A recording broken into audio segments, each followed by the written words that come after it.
everybody, and welcome to Gene's Reviews. Reviews from just a regular dude, where I do movie reviews, trailer reactions, I react to YouTube videos, and I also review YouTube channels. And basically, I just do whatever the hell I want. Today, I'm doing, sorry, but it's top 15 with Chills. I've kind of gotten to where I kind of like listening to his narration. But this is scary people unknowingly caught on camera. There's 15 of them. So let's check this out. Number 15, Deborah Kinsey. Imagine giving an interview to reporters having just taken the life of your next door neighbor.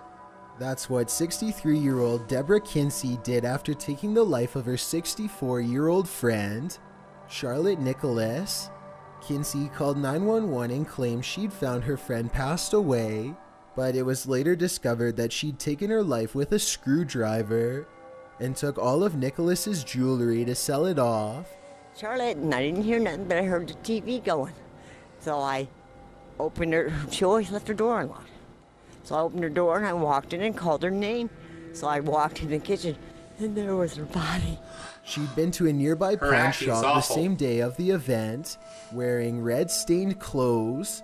In the TV interview, Kinsey appears completely distraught, but text messages between the pair tell another story.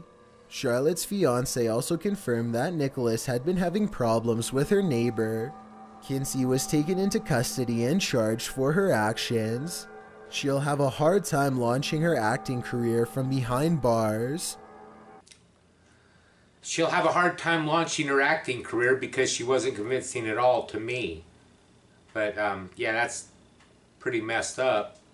But she didn't seem like she was mentally all there. Oh well. Number 14, Edward Wayne Edwards. Once appearing on not one but two TV shows, Edward Wayne Edwards' infamy came not from his TV appearances, but from making the FBI's 10 Most Wanted list. Edwards appeared on To Tell the Truth in 1972 and What's My Line. It was before this To Tell the Truth appearance that Edwards was sought by the FBI. They caught him. He was taken into custody in Georgia in 1962. He'd been wanted for escaping from custody in 1955 and holding up gas stations for the cash. Do we infer that you did not have a good relationship with your parents? This is true. In what way, number 3? In communications, as you indicate? I was born an illegitimate child, so I never had a real mother to speak of. For some strange reason, he was paroled only 5 years after his capture in '67, after which he went on to take 5 separate lives. Sometimes there's no justice in the justice system. He's not very smart for a serial killer. I mean, to go on national TV, he's pretty brazen. Must have thought that he could get away with it. I think a lot of them are like that. They're real arrogant and real full of themselves, and they think that they can, you know, get away with anything and they'll never get caught. So they do stupid stuff like that, like going on national TV. Number 13, Grant Robicheaux. This man is not a great look at the stars of the TV show Online Dating Rituals of the American Male. The show's goal was to give women an inside look about the way men think like in the this. dating game, especially online. The episode that aired in 2014 starring Grant William Robicheaux stated that the doctor was looking for love. On paper, Robicheaux was perfect. A doctor who once won the title of Orange County's most eligible bachelor also sought perfection in someone. He said on the show, "With dating online, if a girl's not perfect to start with, boom, you've got to be out. I'm not looking for a party girl. I'm looking for a wife to raise a family with." But as it would turn out, Robicheaux was far from perfect. In fact, he was a predator. That's usually the way it and is. He wasn't looking for a wife so much as he was looking for prey. The 38-year-old wolf in sheep's clothing, along with his 31-year-old girlfriend, Carissa Laura Riley, stand accused of doing horrible things to unconscious women that they'd regularly pick up at bars. After searching Robicheaux's phone, police detectives believe they did this hundreds of times. These are some seriously sickening online dating rituals. The pair may face up to life in prison. Sounds really familiar. It sounds like that couple that was from Canada. I think it was either in the early 90s or mid 90s. They went around picking up people in bars and killing them and stuff. And they also killed the couple that was involved in it. The woman had a little sister and they ended up killing her too. Pretty messed up. 12. Chris Watts, another actor who was later discovered to be a very scary person, was the recent family annihilator Chris Watts. I think I've seen this one. Watts appeared in an interview with a local news station when his wife and 2 young daughters went missing. In the interview, he claims Shannon Watts returned from a business trip at around 2 a.m. If there's anything to do with body language there, the way he's standing with his arms crossed and everything, it looks really, really guarded, you know? Like to me it looks like he might be hiding something. I'm no professional at body language, but that's what I think from looking at it. And when he left the house around 5:15 in the morning, she was still at home, but when her friend came by the house around noon, she and her daughters had disappeared. He appears not so much rattled about their disappearance as nervous. He gives an unusually flat performance. At times he smiles and laughs, crosses his arms. To put it simply, he appears disingenuous. And as it would turn out, there was a reason for this off-putting performance. Not long after, he confessed to have taken the lives of his pregnant wife and their 2 daughters, 3-year-old Celeste and 4-year-old Bella. He led the police to their bodies. Chris later claims that he only took Shannon's life in a rage after seeing her take the life of one of their daughters while the other lay lifeless. When he told her he wanted a divorce, but he failed a lie detector test on that one. On November 6, 2018, Chris Watts pled guilty to his actions, for which he received 5 consecutive life sentences. To many, this was not severe enough. What would you like to tell your wife and your kids? Shanann, Bella, Celeste, if you're out there, just come back. Like, if somebody has her, just please bring her back. I need to see everybody. Number 11. Life sentences, that's not enough. So we gotta pay for him to spend the rest of his life in prison. A lifeless person is wrapped in a blue tarp that was recently found in Camptown, Pennsylvania, and a local news reporter is digging for details. She arranges for an interview with someone named Matthew Haverly, a man who happens to live across from the creek where the person was found. He acts completely surprised about the situation and disavows any knowledge of what could have transpired.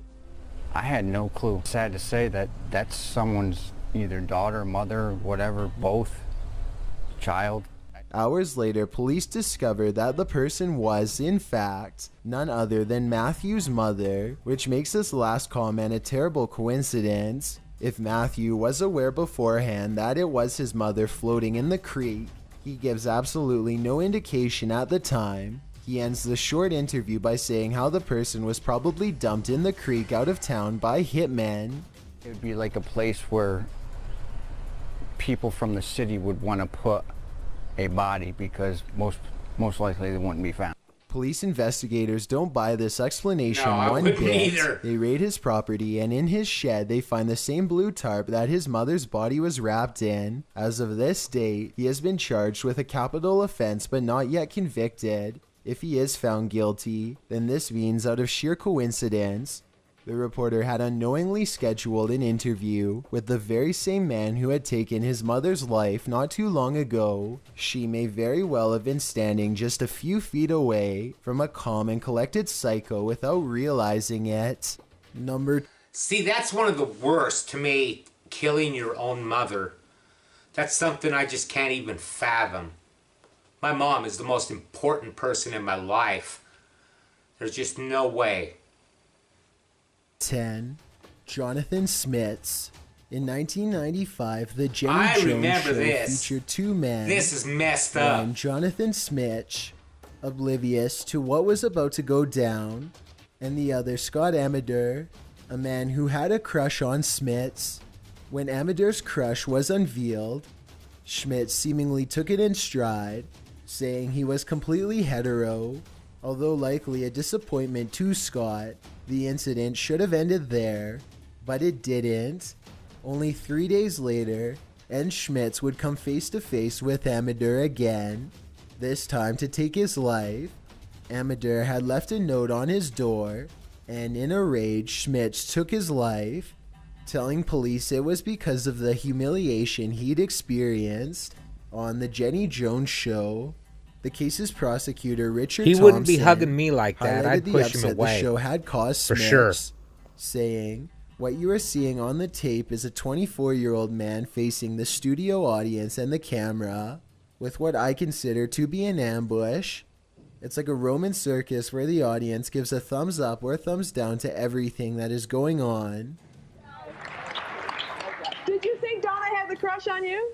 Did I? No, we're good friends. Look at Well, that guess what? bitch Scott smile. has the crush on you. You lied to me.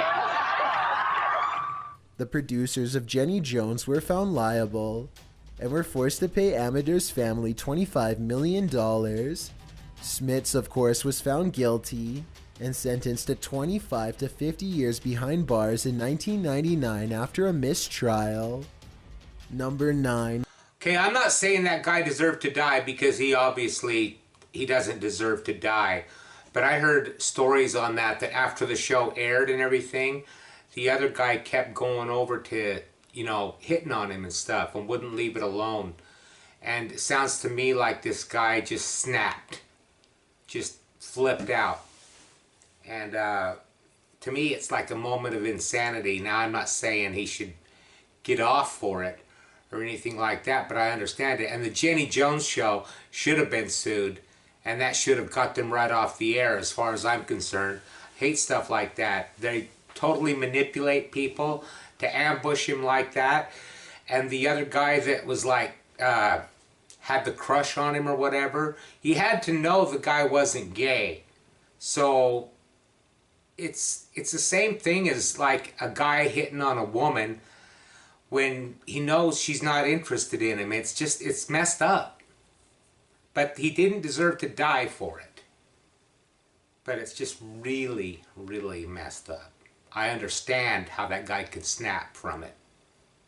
Brian Hawkins. Imagine living 25 years with the darkest sin never letting up on your conscience, taking someone's life. That's what happened to Brian Hawkins, who was involved in taking the life of 19-year-old Frankie McAllister. Yeah, he couldn't live with the guilt. In 1993, the senseless event ended up in the infinite pile of cold cases that haunt those family members who live on. The case likely would have remained unsolved had it not been for Hawkins' live on-air confession. Hawkins couldn't take the guilt anymore, so he entered a local TV station, KRCR, and told reporters what he'd done. "I'm going to turn myself in next door at the sheriff's department." Hawkins said he would turn himself into the police next door after his confession. But before he did, he explained that there were two accomplices, siblings Curtis and Shanna Culver. He said that life had been an absolute horror and a nightmare since the event. Following the interview, he did as he said he would, turn himself into police investigators at Shasta County Sheriff's Office. He was charged for his actions along with the Culver siblings. The interview was held from airing until after Hawkins had turned himself in. He told police that he'd also contacted McAllister's family to seek redemption, but the father had passed away by the time he got the courage to go visit. That one in the middle looks... No. That one in that middle shot looked like somebody you don't want to tangle with. Yeah, I think he just couldn't take the guilt anymore, and man, that would be hard. to live 25 years knowing that you killed somebody, and probably never would have got, well, he never would have got caught. But living with the guilt is worse, I think. Number 8, Colin AK. There are some game show contestants who are psychos posing as normal people, and then there are those who confess to doing horrible things like it's no big deal. That's what happened on this Turkish dating show, Luck of the Draw, when 62-year-old Colin AK appeared as a contestant, describing himself as an honest person looking for a new wife. Later on in the show, however, he surprised the audience and the TV host by confessing to not one but taking 2 lives. Well, he said he was honest. He had taken the lives of his first wife and his lover. The motives: Colin AK said he took the life of his wife because of her irritating behavior, and he took his lover's life because he believed she was a gold digger. He'd been married to his first wife, Vadim, at 17, and he became jealous of her alleged interest in another man. He served only 4.5 years of his 13-year sentence. What? Colin AK said he'd served time for taking his lover's life too, but had been let go early under an amnesty program. Although the lack of justice in this one is insane, one thing is clear: the female guest on this episode of Luck of the Draw had no luck at all. Number 7. I don't know if they did or not. They didn't end up with him, so I'd say they did have luck. Brian Romero Leva. A show entitled The Value of Truth was sure to get someone in trouble when the reality confession show premiered in Peru. The Truth would get its contestant, Ruth Sanchez, lifeless. 19-year-old Sanchez appeared on The Value of Truth alongside her parents and her boyfriend. Another one of these stupid Brian shows. Romero Leva. The show involved intrusion into the personal lives of contestants in front of a live audience, as well as friends and family. The questions were at first not so difficult to answer, but they became more and more humiliating as the prize money increased. On the show, Sanchez confessed that she'd accepted money for services twice at the nightclub she worked at. Admittedly, a surprising confession to make to your parents and your partner. It certainly wasn't worthy of losing your life, but that's how Romero dealt with his ex-girlfriend. Soon after her appearance on the reality show, Sanchez disappeared. After being questioned by police, Romero led them to her body, which he'd hid in a well. She'd been lifeless for some time. One of Sanchez's friends told police that Sanchez hadn't even been dating Romero when he appeared on the show with her. She paid him for his time. However, police believe Romero was after the money Sanchez had won, which was 15,000 solé, or $5,700, nearly 10 times the average monthly salary in Peru. Number 6. Rodney Alcala. Before Rodney Alcala was convicted of doing horrible things and taking lives in the 70s, he was a game show contestant on the ABC favorite The Dating Game. Alcala appeared on the game show in 1978, where he was introduced by the host of the show, Jim Lang, as a successful photographer. Although his competition on the show, actor Jed Mills, said Alcala was strange and with bizarre opinions, that didn't stop the man from beating out Mills and winning a date with Cheryl Bradshaw. Bradshaw, however, later refused to accept the date, as she found Alcala creepy. Come on, over here. He is creepy. In reality, many were lured to Alcala's apartment under the guise that he was a professional fashion photographer, wanting to build his portfolio. Some of these subjects ended up getting their lives taken in his apartment. Before he was accepted on the game show, he had taken 5 lives, 2 in New York and 3 in California. After the show, he committed 2 more, and these are only the events he was convicted of. There could have been many, many more. Number 5. Ralph Panitz. The Jerry Springer Show was known for wild and dramatic antics. The headline for this episode read, "Eleanor says her husband's ex-wife Nancy won't take no for an answer."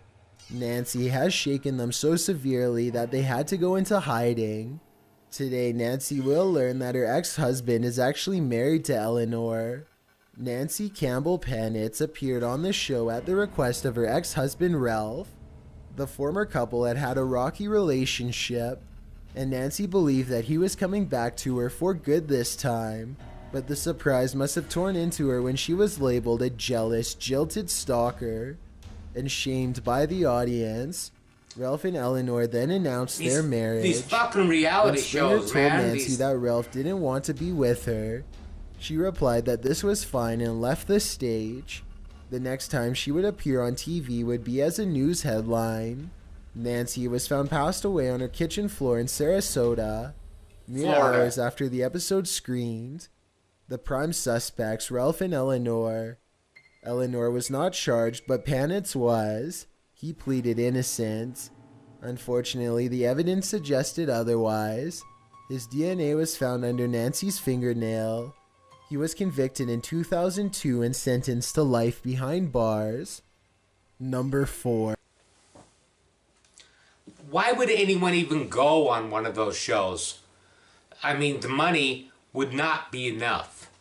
You know you're going to get ambushed. They always do on these shows. Make them look like idiots. Stephen Port. So many master chef and cooking shows. I suppose it would only be a matter of time before one of those chefs would be accused of spiking their food.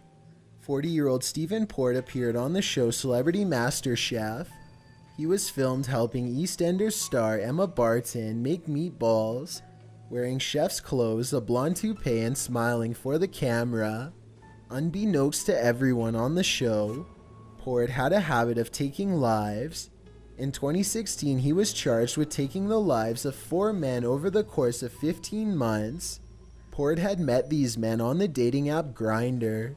In one of the cases, it appears as though Port tried to frame one of the peoples whose lives he had taken for taking the life of another. In 21-year-old Whitworth's hand, a note had been placed that read, "I can't go on anymore. I took the life of my friend Gabriel." Port had taken Gabriel's life before Whitworth's. Framing someone for taking a life, you'll see later on in this list, that's not unusual. Number 3. Louie William Bill Conrad Jr. A show like Dateline's To Catch a Predator was bound to catch, well, predators. But one surprise catch was Louie William Bill Conrad Jr., Texas's former assistant district attorney.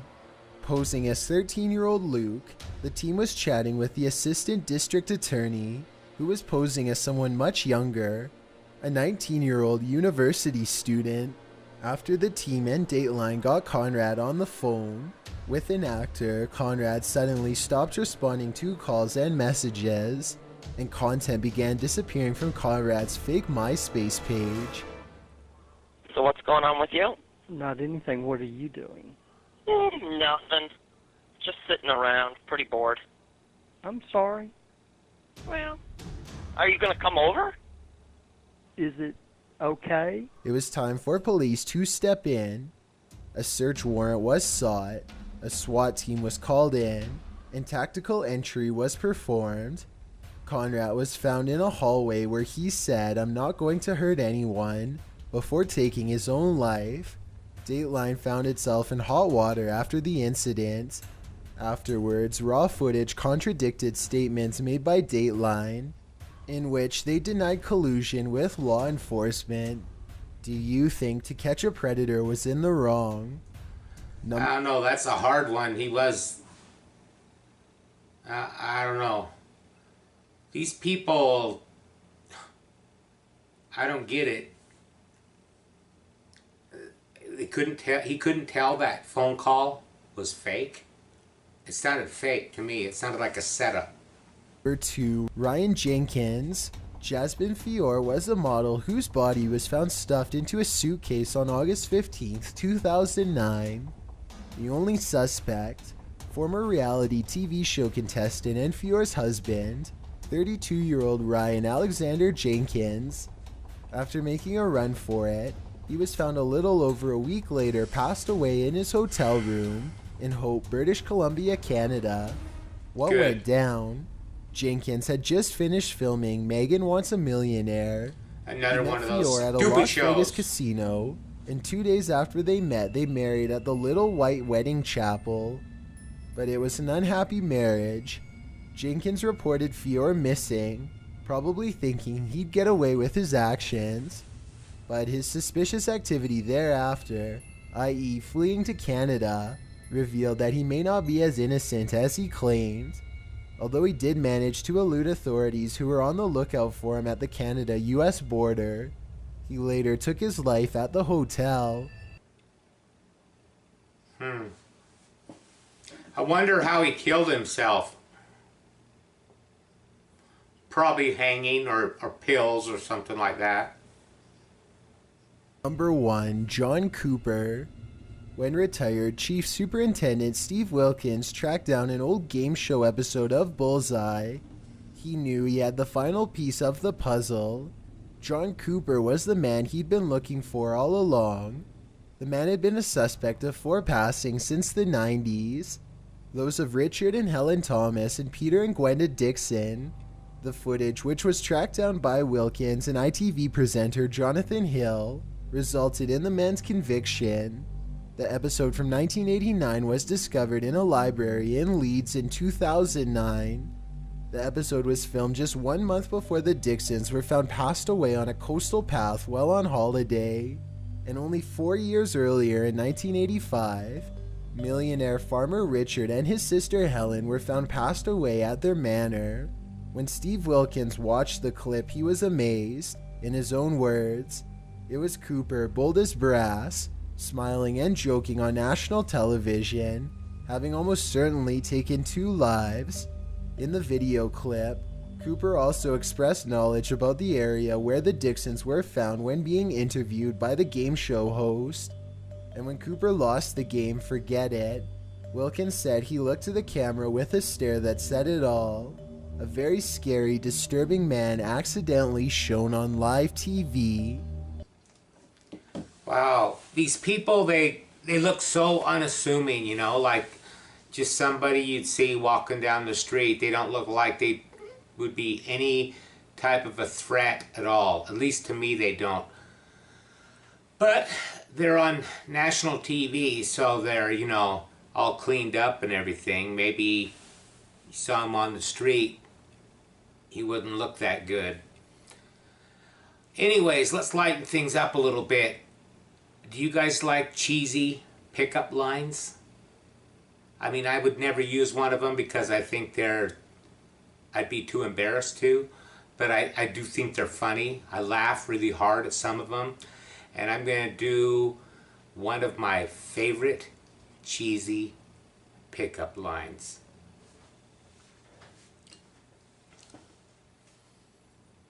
Do you take karate?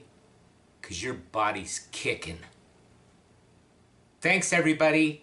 Like, comment, subscribe, and make sure you tap that bell icon so you can be notified every time that I upload a new video. And if you don't mind, share this if you like my videos.